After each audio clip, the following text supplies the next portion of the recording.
Good evening, one and all. In this session, in the beginning, initially we are going to see some additional concepts of strings in C language which are remaining, which I recently thought of, and then we will start with the next topic. So, some important intricacies of the syntax of strings. See, suppose you have a string. Okay, I have not written with the square brackets. Okay, so it will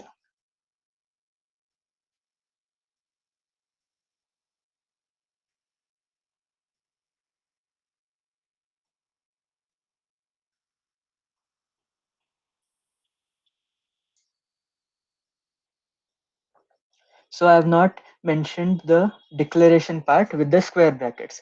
So what it will consider? It will consider that this variable str1 is a character.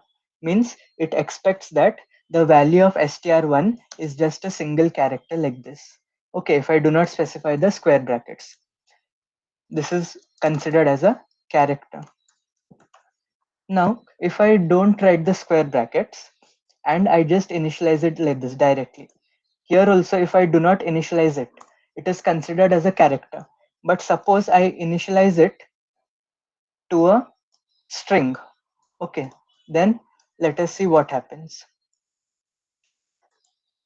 And here, let me execute these first two, string1 and string2. When I run this program, as you can see, the first two printf statements display the value of str1 and str2, which is null. So we understand that suppose we initialize a string or we declare a string without the square brackets, okay, in this way, then if we print it directly, it displays it as null within your round brackets, okay, like this. So this is, you should note about it, note it. And if another way you initialize, like you specify this square bracket and within that size also you specify, or you don't specify, it is optional at initialization. And if you specify in your double quote a normal string, and if you have a backslash n in between anywhere, then this backslash n is treated as a new line character. So what happens? First hello will be displayed, and then on the next line word exclamation mark will be displayed. Okay, so wherever backslash n is there in your string, on the next line the remaining part will get printed after backslash n.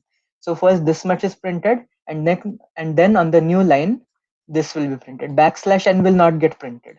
Backslash n is treated as new line character, so it will go on the next line. Backslash n does not get printed, but its effect is that it will go on the next line. So when I run this program, as you can see, hello is over here, and then on the next line you've got word. Okay, how I've printed it? Using my %s, and that is string number 4, str4. I have printed using %s. Okay, so I've got it on two different lines. Now what is str3 that I've printed over here?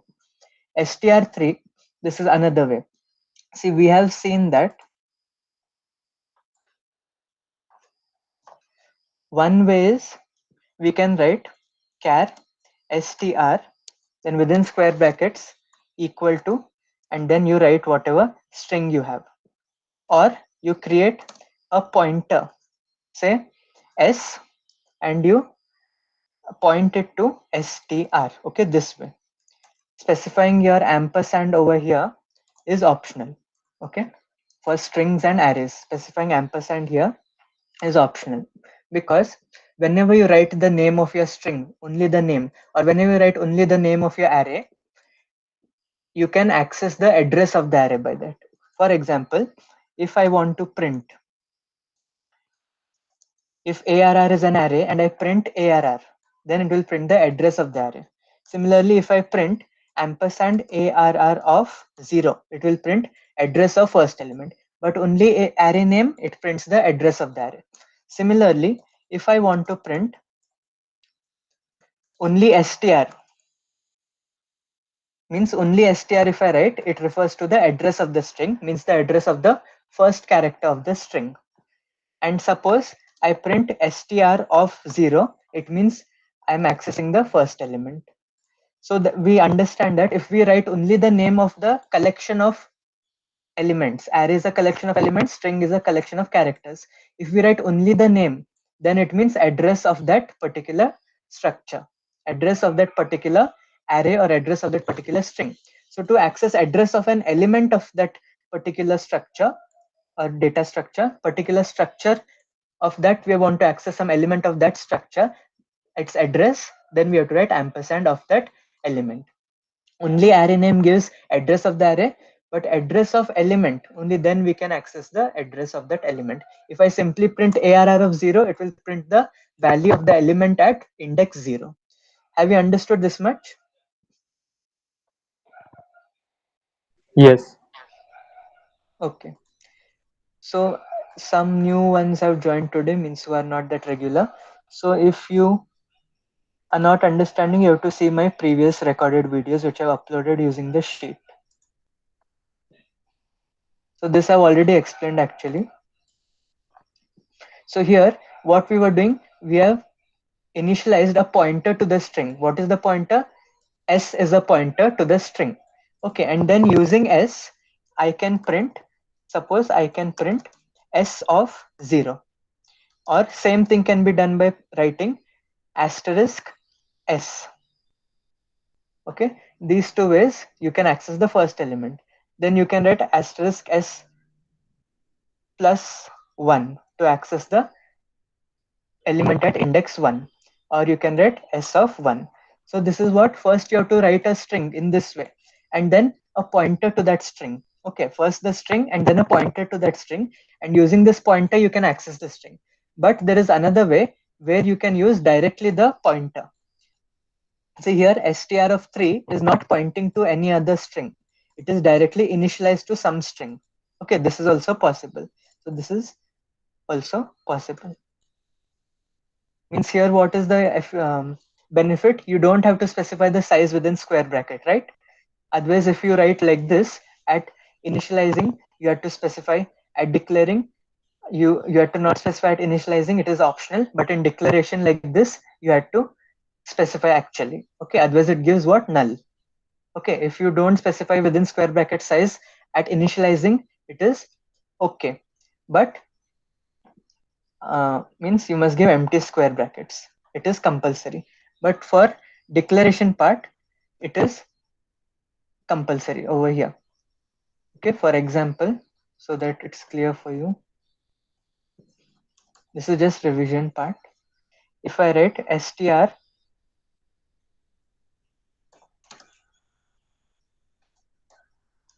and then I can initialize it to some value. Okay, empty space within the square bracket is okay. Even I can specify the space, okay, like this. And at declaring, it is compulsory to specify the size. Here you have to specify the size, compulsory. These things you know it. But in asterisk or pointer, if you don't specify this square bracket, it is okay. Another thing, let me comment out these two, or let them be. Then this is another string in which I have initialized, I also specified the size. This 10, is it compulsory to write here or not? Can you tell me? Not compulsory. Yes, very good. It is Not optional. compulsory. Yes, if you want, you can write it. And then str5 is again a pointer. So here it is not compulsory, the size within the square brackets. Okay, so I have printed string 1, string 2, string 3, and string 4. Now we have seen that if we implement string using arrays, to print the string, we need to use for loop. Okay, if you want to implement string using arrays, you have to use for loop to print the string elements one by one. Otherwise, if you're using it as string, you can directly use %s like this. But if you want to use for loop for your strings, okay, means you're not using array, you're using your strings only, the syntax that is required for strings, but you want to use for loop. That is possible because you can access each element like str of 0, str of 1. Okay, that is possible. So it will start from 0 and less than str length. For example, if this is your string,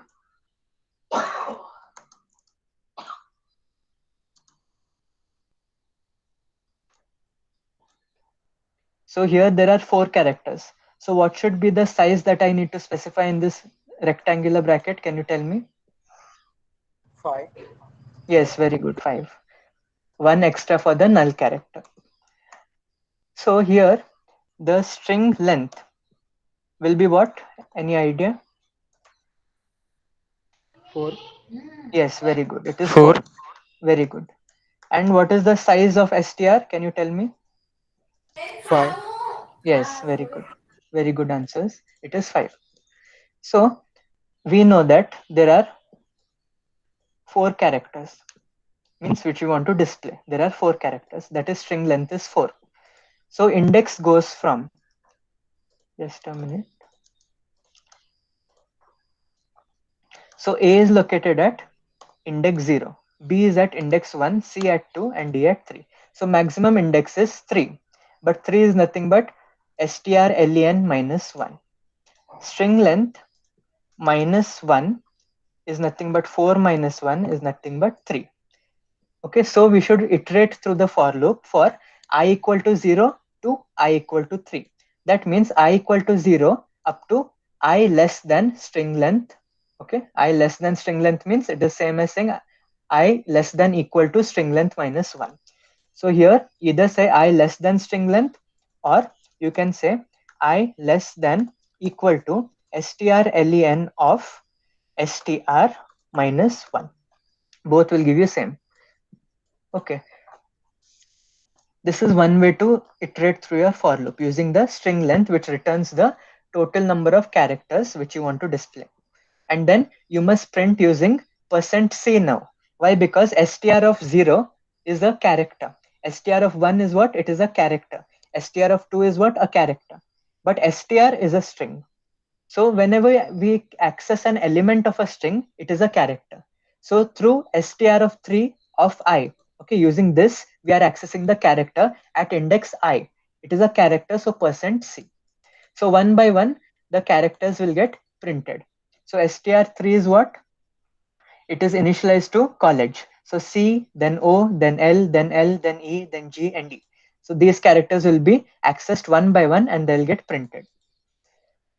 Now one more thing, this strlen is nothing but a built-in function call. It is a function call. And since this for loop has to always check I less than string length. Okay, this condition has to be always checked, only then the for loop will get executed. When I 0, 0 less than this, true, then only for loop gets executed. Then I becomes 1, 1 less than this, true, then only it executes. Then it becomes 2, 2 less than this, then it is true, it executes. So each time I'm calling this function whenever I'm checking, isn't it? So what I'm doing, each time index less than this function call. So the control will go to this function call wherever it is defined in the library. It will execute the statements under this function definition and return back here. And whatever is returned by this function call is nothing but the length of the string. So each time I'm doing the function call means control is jumping there, coming back, jumping, coming back. This involves a lot of pushing and popping of data on the program stack. Okay, it needs to maintain that I have jumped from here, it goes there, and where I should return. It should know that, right? Where I should return. Otherwise, it will return anywhere in the program. Once it jumps to some location, it should know that to which location it needs to return. So for that, you use stack data structure. So there's lots of there's lot of utility of the stack. You're using the stack again and again. So this is not what is ideal. So what you do, alternative, this strlen is there, no? You remove this from here. You create a new variable len and you assign it the value of this function call. So what happens, only once the function will be called for str3. So it will compute the length of the string and that will be stored in length, len, and I less than len you write. So what is happening, only once the function call is happening and the string length will not change, right? It will be the same. So that you're storing in len, and using that len, you're checking the condition here. So only once the control will jump to that location and return. Again and again, it will not happen for the execution of the for loop. Only once it will happen. So it will save your execution time, and also it is efficient, and it will save memory also. Yeah. So have you understood this? Why we should do it like this and not the initial way? Yes. Everyone? Others, or should I repeat? Yes. Okay. Now, one more way, instead of using len or instead of using string length function. Now we know that a compiler understands that if a string is terminated or not using the null character. As soon as null character is achieved or it is present or it is available or it is detected, at that time, whatever is after the null character will not be accepted or will not be read, okay, by the compiler. So we know that at the end of the string there is a null character. So we can say that we want to iterate up to that null character, means one position before that null character, till there we want to go. For example, since the size of the string is 5, at the end I have my null character which is at index 4. So as soon as str of I, okay, first str of I, just a minute. First time when I print str of I, it is referring to str of 0, and str of 0 is nothing but A. Then it refers to B, C, D, and then backslash 0. So str of 4, str of 4 refers to your null character. So we can say that whenever str of I becomes equal to null character, I must break or stop the execution of my for loop. So I equal to 0 and go up to string of I not equal to backslash 0. So first what will happen while execution? I is equal to 0. Then it will access the character A. Then I will become 1. So string of 1 means it will accept the character B. Then str of 2, it will accept C. Then str of 3, it will accept D. And str of 4, it is null character. But what is my condition?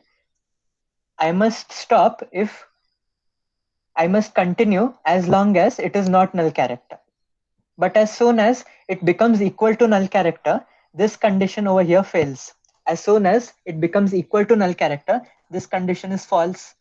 Okay. In the beginning, when it was I is equal to 0, it was character A. It was not null. It was not null character. So this condition was satisfied. Then it became B. B is not equal to null character. So it was satisfied, executed. Then C is not equal to null character. So it was executed. But as soon as null character not equal to null character is false, so this condition fails. So for loop is terminated.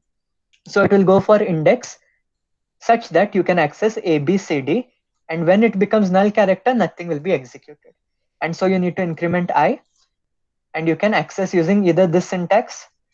Okay, we have seen this string name plus I and value at that, or simply you can write str6 of I, right? Either this or this one.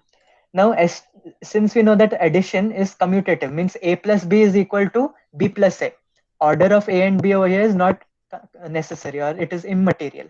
A plus B is same as B plus A. So even I can write I plus str of 6. It is the same thing. Str of 6 plus I, or I plus str6. Okay, this is the same thing. So either use string length function to know where you have to stop, or either use this condition that before null character I want to stop. Have you understood this much, Yes. everyone? Yes.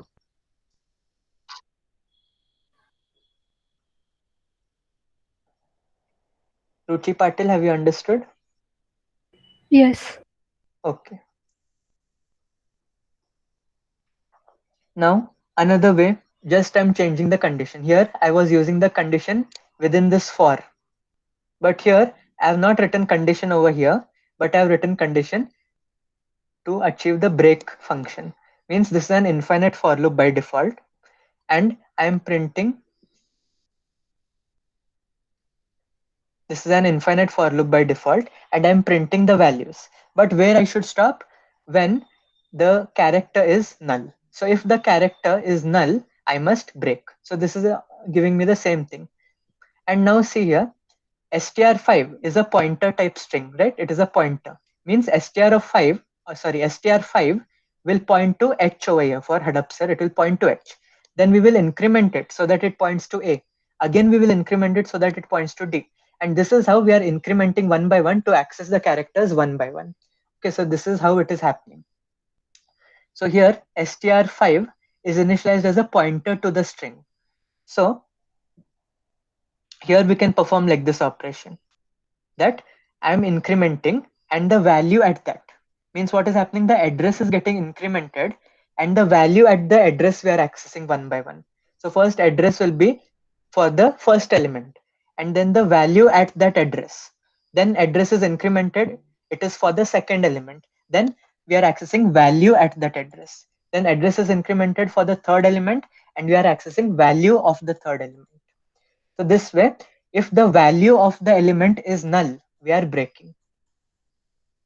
And this plus plus operation will work only if it is a pointer to a character type string. It was a pointer to a character, so this plus plus will work like this. But if you have like this str5 of something 10, and then you do plus plus, it will not work. Okay, it will not work. Keep this in mind. But this here, str6 plus I, like this operation, binary addition, will work if it is a pointer to a character type, or even if it is a like this type, it will work. But this plus plus operation is only valid for pointer to a character type string. Have you got the difference, or should I repeat? Have you got it? Yes. Yes. Yes.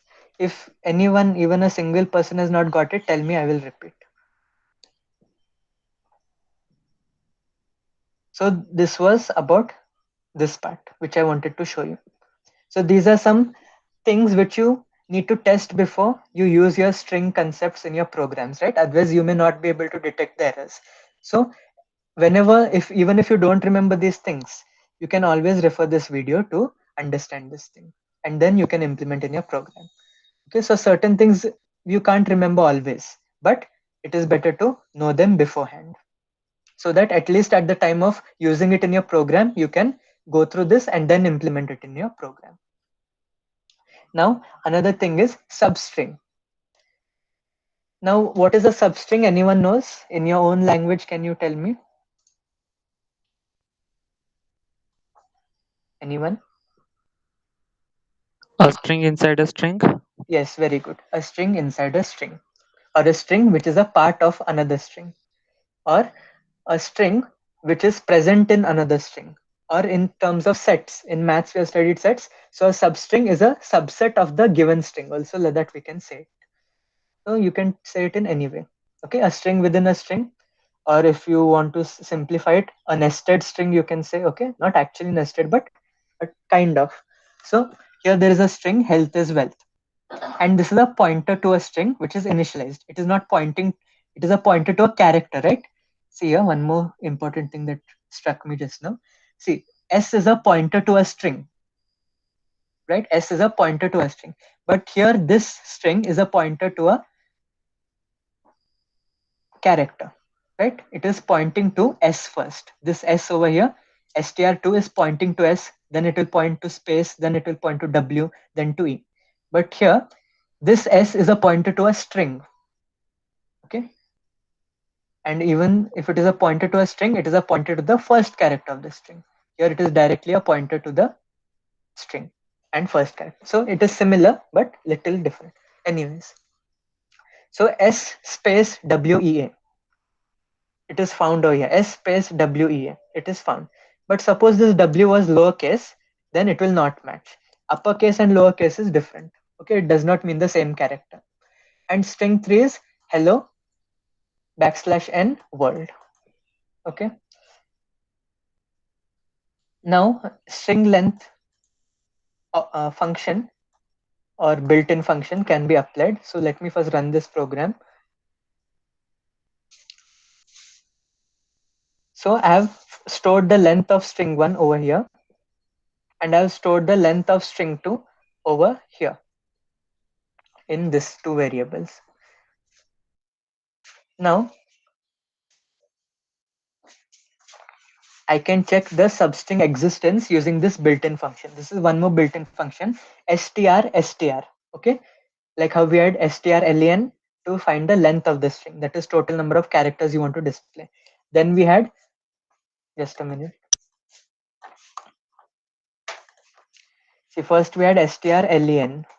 This gives me the string length. strcpy to copy the string to another string. Then strcmp to compare two strings.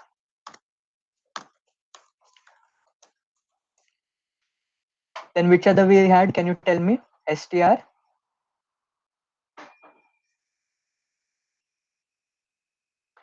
str rev. lower upper. Yes, very good. str lower upper also. strrev is for reversing a given string. strlwr, that is to convert all the characters to lowercase.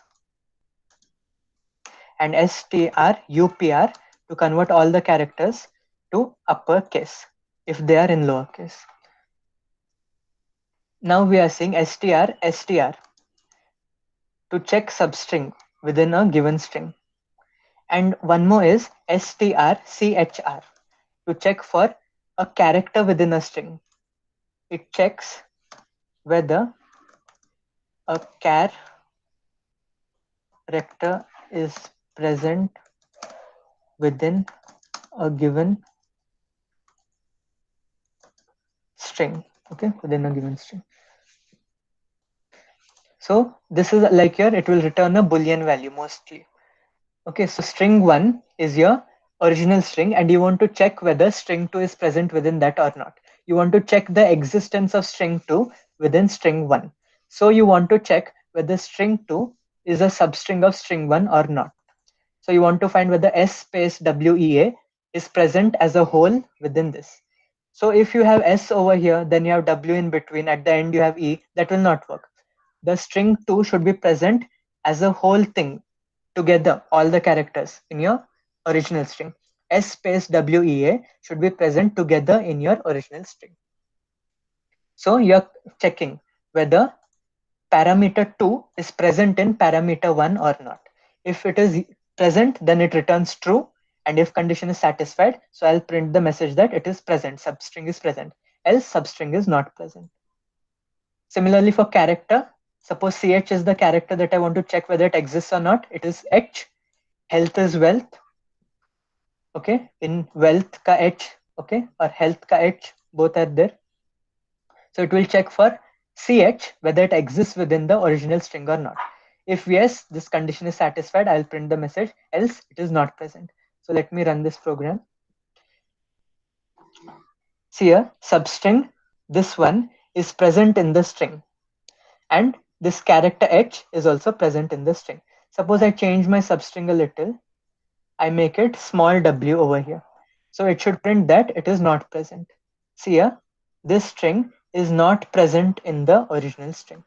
Have you understood this built-in function? Yes. Very good. And now last but not the least, if you want to convert integer to a string and string to a integer, as Ankit Prajapati had asked me last time, how we can convert from integer to string or long integer to string or string to integer. See, suppose you have the string here.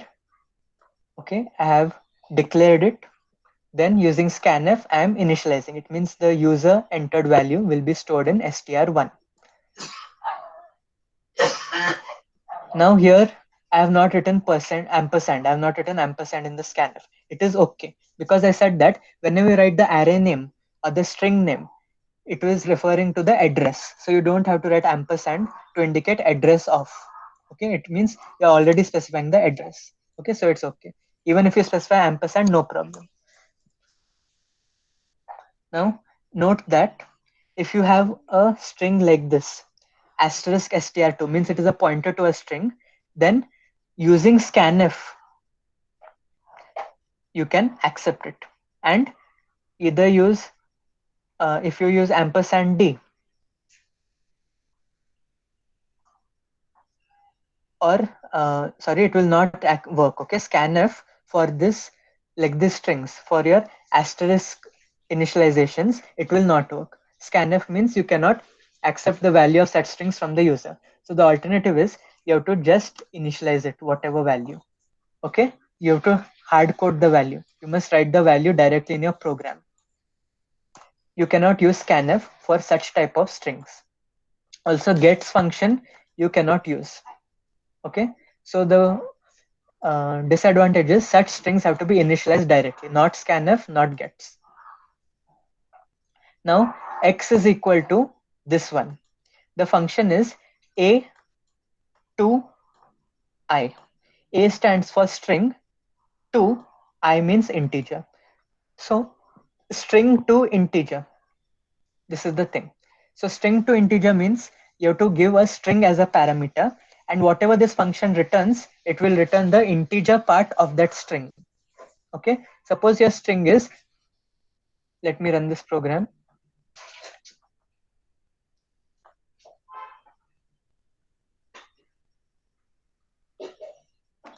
Just a minute.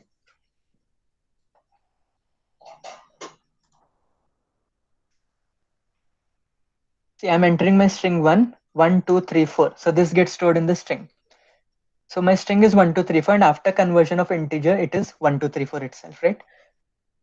That means this function is working perfectly. So my string, that is how it is represented, that string is nothing but within double quotes.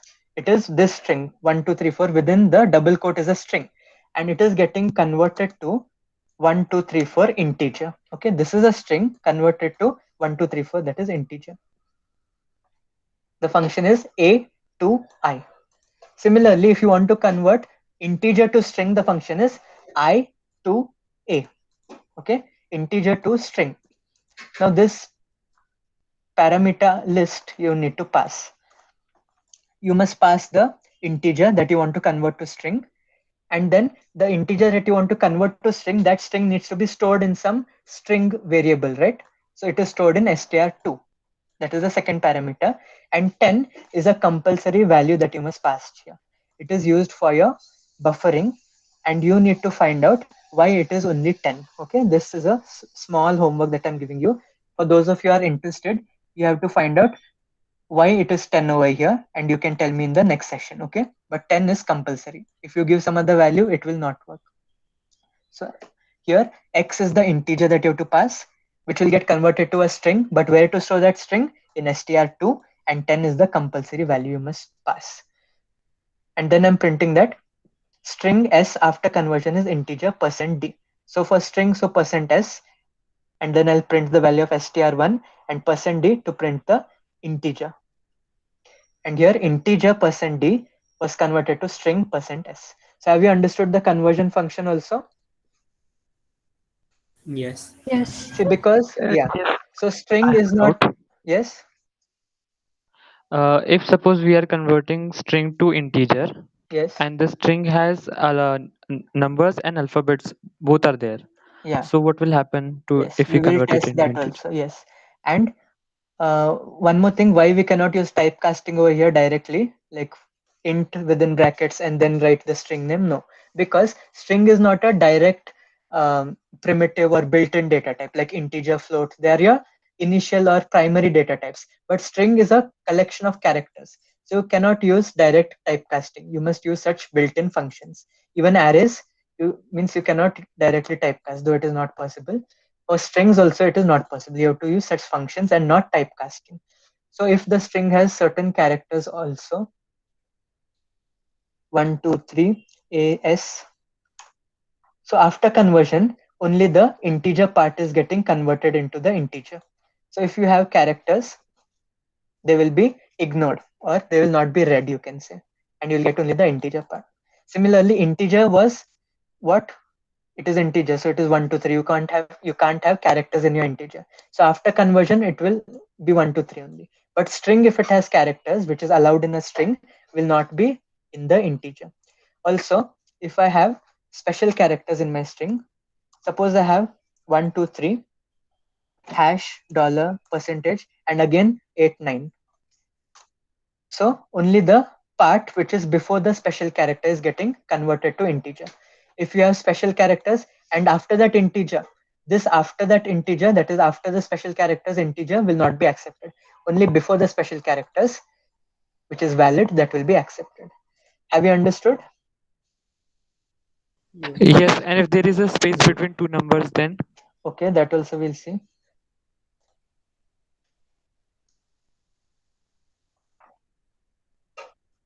One, two, three, space, 5, 6, $A, space, 1, 2. So space is also getting, it is having the same effect as that of character or special character. So whatever is before the space, only that much. Is it okay? Yes. Yeah. Any other doubt for strings? We have finished the topic of strings for now. Any other doubt?